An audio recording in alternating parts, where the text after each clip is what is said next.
on today's session, CX Reimagined, we are going to be talking about how Mazda reimagined. Hi everyone, good morning. My name is Sridhar. I lead Mazda CX efforts. Been with Mazda for about 8.5 years. All of you that are here today with us understand that every round has a CX. And with that CX journey, there always come certain kind of challenges. Yeah, so specific to the CX space, I guess let me start with a question. How many folks in this audience are the automotive industry? Okay, so then our maybe other industries are similar as well, but we have some specific challenges of the automotive industry, right? From Mazda, we have amazing dealer parking truck, 550 plus dealer partners. But the challenge always, right, is how do we align a vision? How do we align objectives across 500 plus dealers? And that was our challenge, right? And I think we took initially probably a very traditional automotive approach, which is we paid for the survey store, right? And so we had an incentive program, voter our large program, and we put a lot of incentive that was linked to the survey score. And frankly, we thought we were doing the right thing to signal the importance of customer experience. With that, it just caused, although we signaled the importance, there's so much incentive attached to the survey score. We had, questioning from the sales survey, the automotive journey to sales e-service questions, and of the service survey to make up this CX index, right, which was a little bit complicated. And there was so much attached to that score that it just caused a lot of noise in the system, right? It caused a lot of pressure in the system. So, clearly, dealers wanted to achieve that score. There's a lot of pressure from the owner-operators to the management and out for the frontline employees. Just even with frontline employees, like one bad survey could lead to you qualifying for the incentive or not qualifying. Yeah, the CX index, all the reporting would just focus on how are you going to bait that, when you're going to put that incentive or not get that incentive.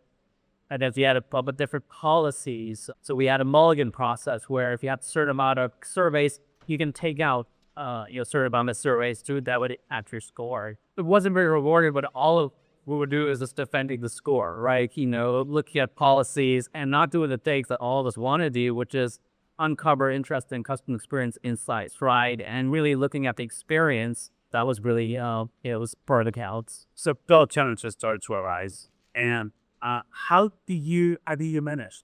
Pretty much using the same argument that I just talked to you about, right? Here are all the reasons why, this isn't really, the best idea in driving the right experience. Their question was, okay, but we still have the challenge of how do we align objectives? How do we align a vision if we're not going to use service for it, right? So we work very closely with our operations team. We said, okay, what if we just focused on the inputs, the inputs that drove the right behaviors that led to good CX stores. Once we got agreed that that was the right approach, our senior leadership, because they saw it too, they have, viewers okay, done the feedback.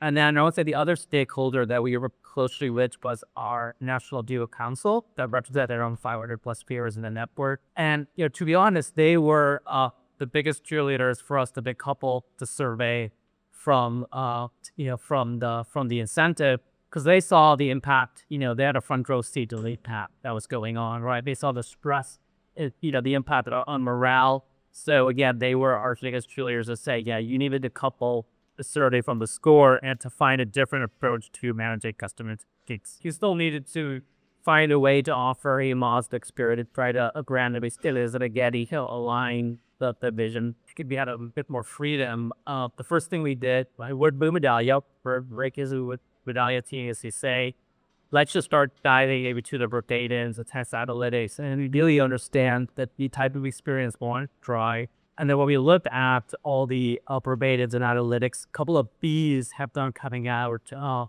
terms of pain points for sales and for service.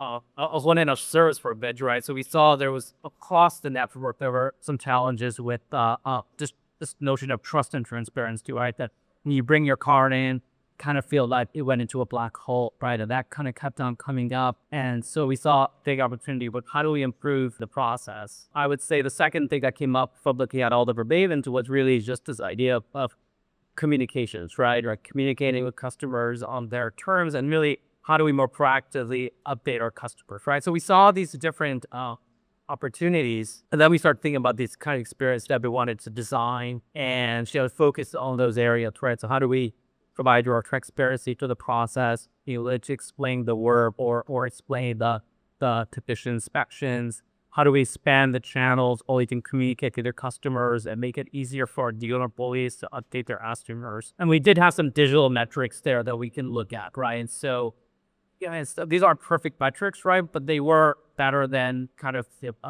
focusing on the survey. And, that was our kind of attempt to really align the division there, right? Again, it was a lot focusing on the indicators that led to the right survey results, right? I think did all the analysis to show that if you practice one behavior, you're going to have the right outcome. Let's link this decision to when we actually talk about the transformation. Yeah, so one thing on our voice of customer approach, right? So again, it comes back to this idea we're having about freedom. We had a 30 question survey before, right? Because there was so much diagnostic information, because so much money was at stake that they wanted as much information as possible. Our dealers did to really improve. And without that frustrated anymore, we really simplified the survey from I think about 30 questions to 6 to 8 questions with some select questions as well. So we really simplified the voice of customer survey. The recording was much simpler, right? Again, before the reporting was very much focused on how are we going to get this set to number, and now it was really just making simple, focusing on comments. Then a lot of time on training it, because it was focused on at the end of the day doing the right thing and linking with business results. Our field managers were really the conduit for making this top of mind. So we really focused on, again, developing that business case, right? And it takes a little bit more time. What their customers and what they gave on a survey, and then we followed them for about 12 months. So looking historically, and then you saw that the evidence was pretty clear, right? So promoters would return at a higher rate and spend more than other categories, right? He actually even came up with this new category called a super promoter. We just spent a lot of time thinking about the name. But it was a super promoter. For us, what that was is that if you gave a 10 and you left a positive, meaningful comment, right? The business case associated with those super promoters is even that much more substantial and significant than other categories as well, right? So with that business case, we really focus on the evidence on showing dealers that this is going to lead to profitability. And we all know intuitively it's the right thing to do, but just to have that business case up front, you put that on our dashboard, right? So everyone could see it when they go into our customer feedback system. And then I would say the second factor that supported this transformation evolution was really our senior management follow-up and communication on why this is so important for the brand, right? So CEO Donnelly there would have dealer videos. We get podcasts to our field managers about how they should talk about this. So all that combined, and again, we're still on a journey, right? We're still looking through it, but you just feel like you've taken the right approach, right? And we're seeing meaningful impacts of the customer experience rather than always wondering, okay, the score is really high, but it's not measured with anything, this is outcomes, or even, looking at third-party studies where you were always seeing us increase this internally. And there's no difference in positioning, versus keep in the industry as well. If anyone's gone to Japan, I lived there for 3 years, you see it, the customer service, right? You see that, this go step at the fee, and that really kind of made the interaction as easy as possible for you without even being asked, right? It's very common. So, we were really trying to define it for the Mazda. And for us, it was really focused on behaviors like, how do we anticipate more boxes, right? How do we understand our customers more deeply? How do we connect with them more genuinely? And again, we're still very much, on this journey, but some of the simple things we focused on to say, how do we make Omotenashi come to life? For Mazda, especially when we think about the customer experience, let's focus on a couple of things, right? How do we move from this transaction mindset? And, for those of us in the automotive industry, and maybe it's an outdated stereotype, but people think of this industry as being very transaction driven, right? And how do we shift from that to more focus on building relationships, right? That every interaction builds on the other. And we're still, kind of storytelling here and talking about this, right? When individually here with Martinez. Yeah. I mean, it's gonna take some time, right? And the other part that you mentioned is just, focus on being human. It's especially in this world that's more digital, where people always think there's maybe an empathy vacuum in a lot of ways they interact with companies. That's a real opportunity for us to kind of drive down that human connection. And so that's how we thought about using Omotenashi to really as our lens for looking at day-to-day interactions and how we approach the customer's needs. This is one of the proof points to be had about, hey, how do we really move from transactional to relationship? And it's closing the loop.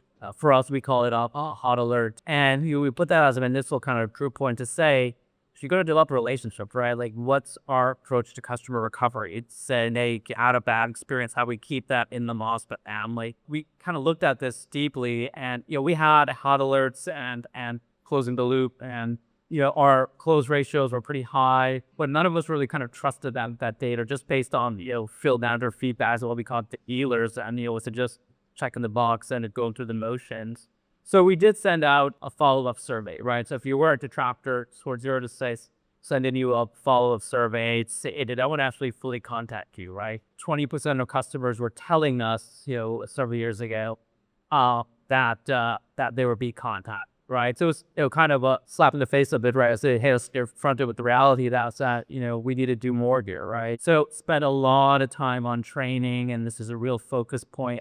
We had, again, videos from our senior management talking about how this is a focus area for us when we talk about the customer experience. I think just practical, right? Although it may seem like I'm speaking on both sides of our mouth, we did rescore the survey, but we said that follow-up survey, someone contacted you, and then they have an opportunity to rescore it too. Right now, we're at about 80% for that follow-up contact.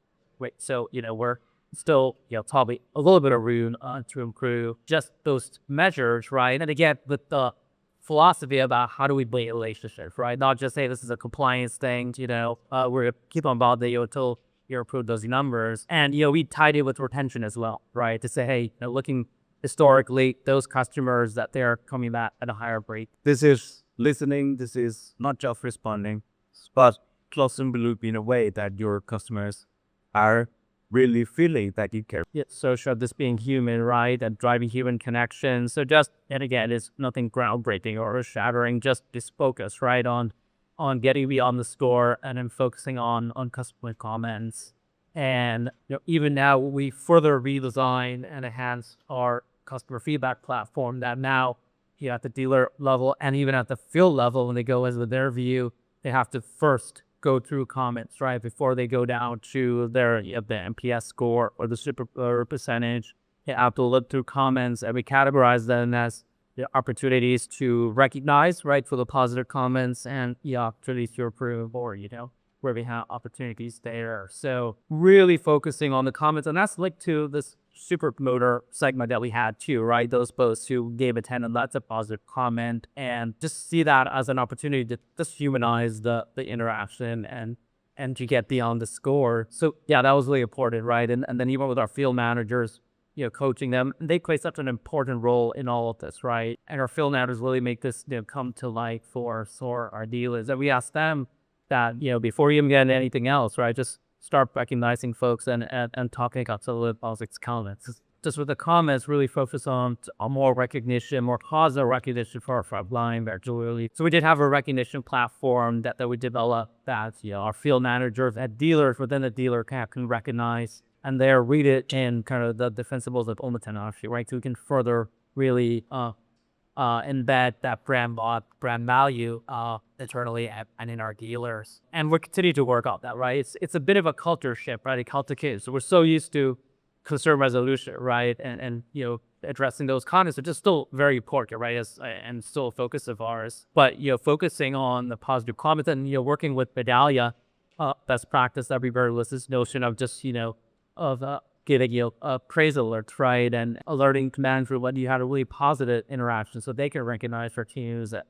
We're launching it soon. We're calling it a happiness spotlight, but we're really excited about that as well, to further embed the culture, right? To say, hey, this is all about this human connection, and we want folks to be recognized for that. There is this part about talking about this engagement with your feedback. Just focusing on CS huddles, right, as a way, as kind of a forum to really celebrate those positive comments. And, we work with dealers and for our field managers, and we're not descriptive about it, right? You want to do it, once a day as part of your sales or service huddles.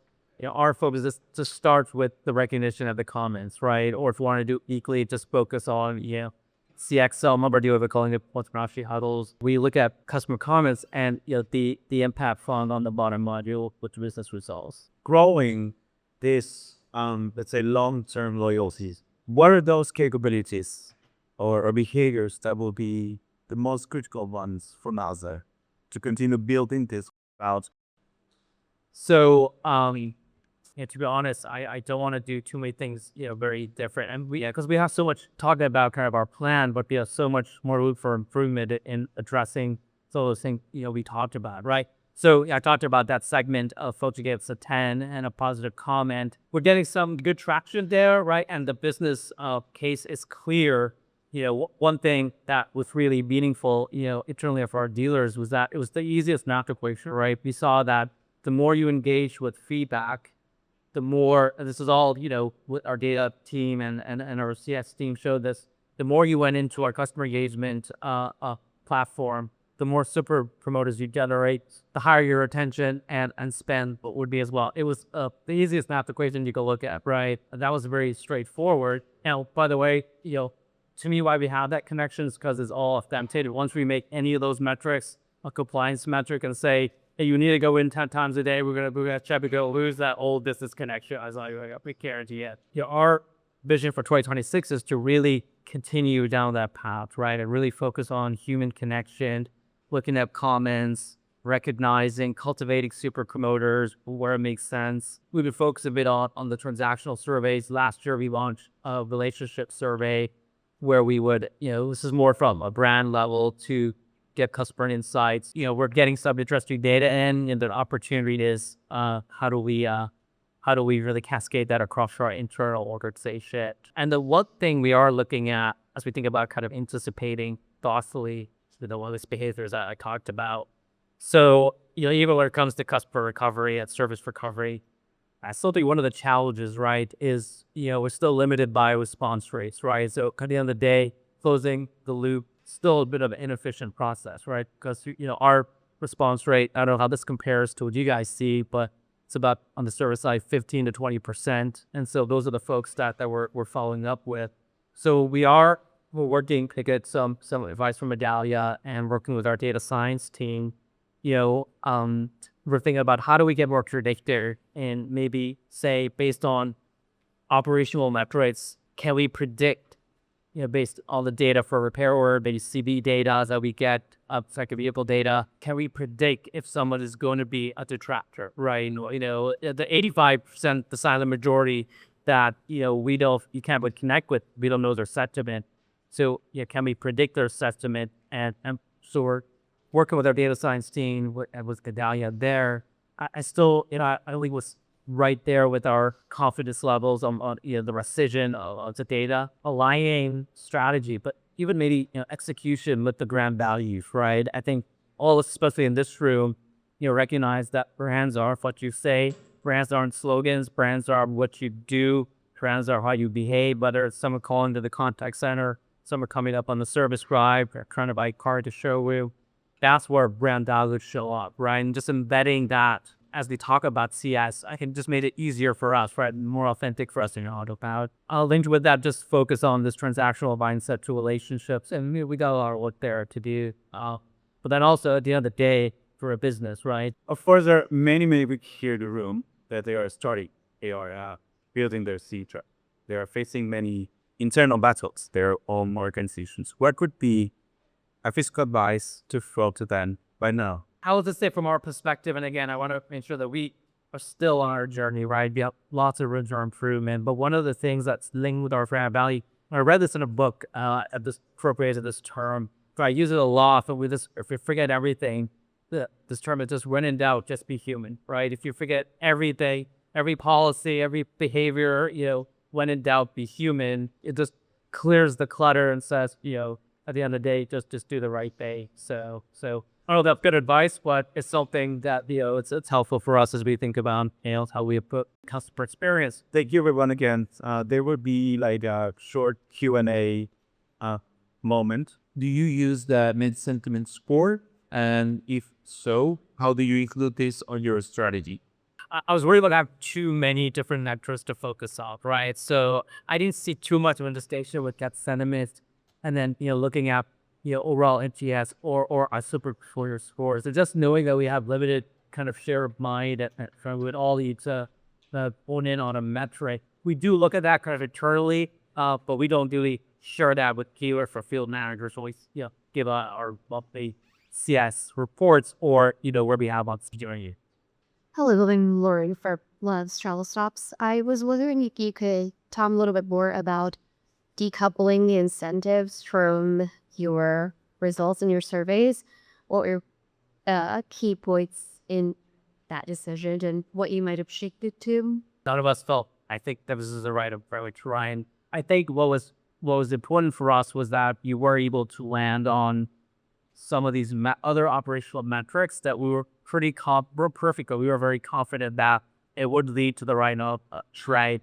So we were able to have these digital metrics that measure engagement at the dealer level, and so we had a good replacement, right, if you will, on the survey. If we didn't have something that to align the vision, align the index, we can do as much as we can with talking about the vision, and I think we've done a lot there. Sometimes it does help if the metrics are robust enough that it's a lot easier when you say, hey, we're gonna align behaviors a bit because we're all gonna focus on a couple of these metrics. I really like what you're aligning to, but it is a behavior change. And so I'm just kind of wondering how you really knew that shift was taking place, what signals you pay attention to know that shift took place, and how long did it take to actually change that behavior and put the focus in the right area? So we decoupled the incentive from the survey in 2022, 2023 timeframe. So since then, we've had about 2 to 3 years. How we know that it's improving, and I didn't mention this before, but one of the challenges with what we had it in the incentive was we didn't see any linkage with business outcomes, right? So we didn't see it that linkage with our retention. As I mentioned before, we were still bottom half when you looked at some of the benchmarking. But with this movement, service NPS was the biggest kind of predictor of future growth and retention. That we saw these numbers really start to improve.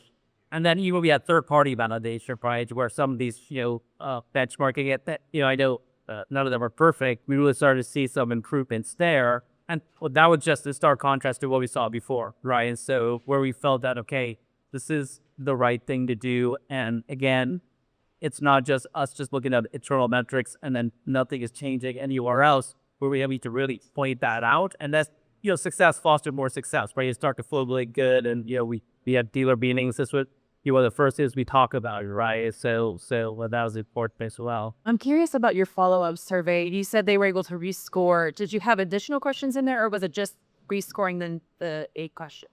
There's some trade-off, right? And how to make that decision. We needed a way for, our dealers or field to say there isn't impasse, right? We monitor it very closely to make sure that there is no inhalation going on, right? We still have, even though we pay out the survey on your part, we still have, cumulative metrics which do see that, right? Do they see those or from ethic survey? Overall, we had about a 2 to 3 point improvement for our overall net promoter score as a result of this follower survey. Because they were just great quite. And I did mention that we did put those scores back into the overall net promoter score. Just kind of follow up on the rescore. Did you see any pushback from customers for doing another survey? For that especially, I don't think so, only because you were trying to address their concern, right? And I think if you are 0 to 6 and no one is following up with you, I know the question is specific to the survey. We didn't get too much pushback on that, right? Perry, did we? Not really. Yeah, but again, we were trying to address that concern. So I think it wasn't just and they knew we were taking action on it, right? Because a dealer was following up with that. But yeah, I agree that it's survey fatigue is something I think all of us think about a bit, and just declining response rates. Even with our relationship survey, we thought about that a lot, right? So we'll do put them in quarantine, right, just to make sure that like we're not kind of overwhelming our customers with surveys. Thank you very much again to all of you. Very nice session. Thank you, Sridhar. Thank you. Thanks, everyone.